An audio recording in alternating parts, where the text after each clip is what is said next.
Jadi ada beberapa temuan menarik yang berhasil kami identifikasi dari penelitian yang kami lakukan. Temuan pertama yang menurut saya cukup menarik itu adalah bahwa pendapatan atau upah relatif yang diterima oleh tenaga kerja dengan lulusan SMA itu secara relatif menurun dibandingkan dengan mereka yang memiliki pendidikan yang lebih tinggi, yaitu dalam hal ini memiliki pendidikan sarjana. Itu adalah temuan pertama kami. Yang kedua, ternyata terdapat pengaruh ya dari perbedaan karakteristik daerah terhadap fenomena ketimpangan upah. Ya. Nah, berdasarkan hal tersebut, penelitian kami berusaha mengidentifikasi dengan cara mengelompokkan daerah-daerah di Indonesia berdasarkan karakteristiknya. Kami mengelompokkan menjadi 3 kelompok. Yang pertama adalah daerah yang memiliki basis ekonomi modern, misalkan seperti Jakarta. Itu Greater Jakarta terdiri dari daerah Jakarta dan Bogor, Depok, Tangerang, Bekasi. Kemudian ada Greater Bandung, Greater Surabaya, Greater Semarang, Greater Makassar. Kemudian ada juga daerah yang basis perekonomiannya adalah agriculture, itu kami kelompokkan menjadi traditional based economy. Dan yang terakhir adalah daerah yang memiliki basis resource based ya, seperti misalnya Pekanbaru, Riau, Balikpapan, dan Samarinda ya. Hasil temuan kami yang lain adalah bahwa memang terdapat pengaruh ketimpangan pendidikan terhadap ketimpangan upah. Ya. Jadi tenaga kerja yang memiliki pendidikan lebih tinggi, mereka cenderung memiliki tingkat upah yang lebih tinggi dibandingkan dengan mereka yang memiliki tingkat pendidikan yang lebih rendah. Dan ini sebenarnya make sense ya, karena memang upah itu kan sebenarnya implikasi dari investasi sumber daya manusia ya. Kalau kita memiliki tingkat pendidikan lebih tinggi, otomatis seharusnya ya itu koheren dengan upah yang kita peroleh gitu. Akan tetapi kalau sampai pada titik tertentu ketimpangan ini terlalu tinggi ya, ini yang kemudian menjadi alert ya, bahwa upah yang terlalu timpang tadi kemudian akan menyebabkan ketimpangan, misalkan dalam hal ini indeks Gini-nya semakin lebar ya.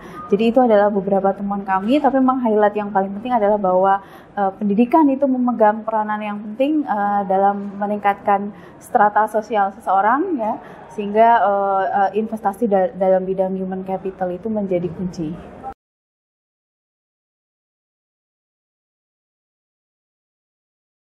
Jadi kalau di Indonesia kami mengidentifikasi 3 kelompok berdasarkan latar belakang pendidikan ya. Kita tahu sendiri bahwa hampir 60% tenaga kerja Indonesia itu memang pendidikannya masih SMP ke bawah atau sekolah menengah pertama saja nggak nyampe gitu ya. Baru kemudian 40% yang lain itu SMA dan sarjana. Sarjana sendiri dalam komposisi pasar tenaga kerja kita itu hanya sekitar 9%. Ya, jadi kami mengelompokkan menjadi 3. Yang pertama adalah mereka yang memiliki pendidikan SD ke bawah. Kenapa kami tidak masukkan SMP? Karena data yang kami observasi menunjukkan bahwa either dia lulus SD atau lulus SMP ternyata doesn't make any big difference gitu ya. Jadi akhirnya kami fokus pada kelompok yang terbesar, yaitu lulusan SD ke bawah. Yang kedua adalah kelompok yang memiliki pendidikan menengah atas, yaitu dalam hal ini SMA, SMK, dan mereka yang memiliki pendidikan setara dengan perguruan tinggi ya, jadi D1 sampai dengan strata 2-3 gitu. Jadi itu kami kelompokkan jadi 3, dan salah satu temuannya misalkan adalah bahwa mereka yang memiliki tingkat pendidikan tinggi setara dengan sarjana itu upahnya bisa 3 sampai 3,5 kali mereka yang memiliki tingkat pendidikan SD gitu ya. Jadi itu gapnya sekitar 3 sampai 3,5 ya. Tapi memang sepanjang tahun 2000-an itu gap itu tidak terlalu melonjak gitu ya, jadi sustain seperti itu. Tapi yang menarik adalah seperti yang saya kemukakan tadi, mereka yang berpendidikan SMA itu yang kemudian mereka yang challenging ya, karena secara upah mereka ternyata tidak terlalu banyak berbeda dengan tenaga kerja yang pendidikannya jauh di bawahnya, dalam hal ini SD gitu.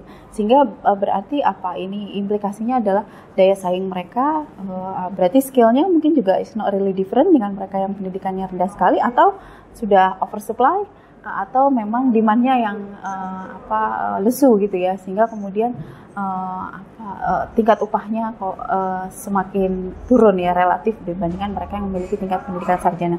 Ironisnya adalah di Indonesia yang memiliki tingkat pendidikan tinggi itu hanya sekitar 9%. Jadi sebenarnya yang menikmati 3 sampai 3,5 kalinya upah dari mereka yang berpendidikan rendah itu kan berarti hanya kurang dari 10% dari total tenaga kerja kita.